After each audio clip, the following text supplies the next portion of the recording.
भैया और ब्रजेश भैया, सबके जय भीम। जय भीम भैया, जय भीम। अरे भैया काहे इतना दबले जी भी बोलत है हो? अरे नहीं, ऐसा कोनो बात ना हो। अरे सुना मर्दे, हम बतावत तनी कैसे बोले है। हाँ बोला। जरदा दुश्मन जरत रहे, चाहे सुन के लागे गोली। जरदा दुश्मन जरत रहे, चाहे सुन के लागे गोली। जरदा दुश्मन जरत रहे, चाहे सुन के लागे गोली। जरदा दुश्मन जरत रहे, चाहे सुन के लागे गोली। तब बोला बोला ए बहुजन हो, बोला जय भीम के बोली। बोला बोला ए बहुजन हो, बोला जय भीम के बोली। बोला बोला ए बहुजन हो, बोला जय भीम के बोली।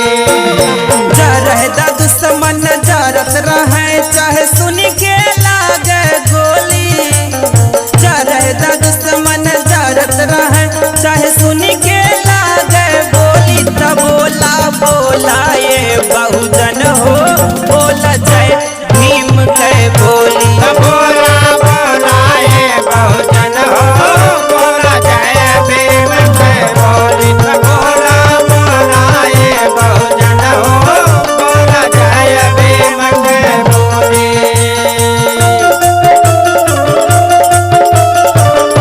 जय भीम। अरे वाह भैया वाह।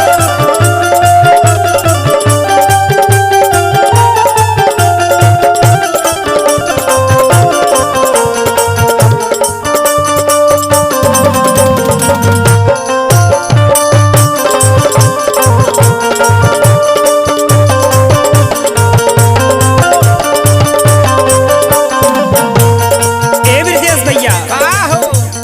जे हमें बोले के अधिकार दिले, अगर वही के नाम लेवे में हिचकिचाहट तो सबसे बड़ी कंजूसी है।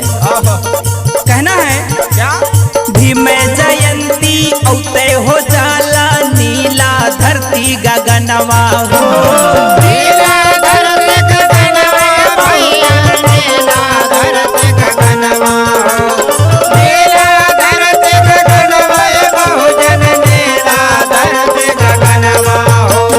गली गली में झांकी सजे, घर घर बाजे बजनवा हो।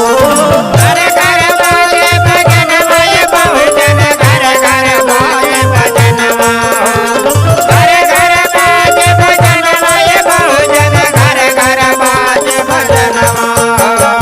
रास्ता छोड़ी के भागे विरोधी, देख भीमवतियन का टोली। त बोला बोला ये बहुजन हो, बोला जय भीम के बोली। बोला बोला ए बहुजन हो, बोला जय भीम के बोली। बोला बोला ए बहुजन हो, बोला जय भीम के बोली।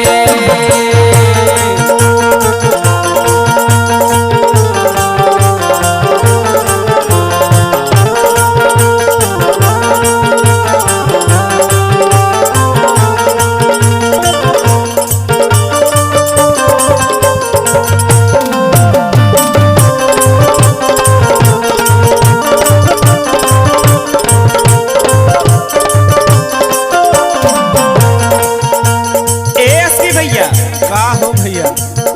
हाई और आगे सुना। सुनावा। सुना 85 मूल निवासी मिले करहा तू भाई हो। करा तो भाई हो, मिले करा तो भाई हो। करा तो भाई हो, मिले करा तो भाई हो। शिक्षित बाना संघर्ष कारा, भीम जी गई ने बताई हो।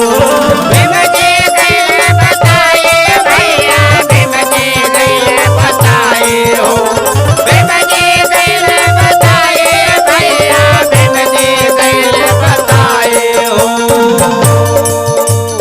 मजबूत राही जब संगठनवा केहू न मुहवा खोली।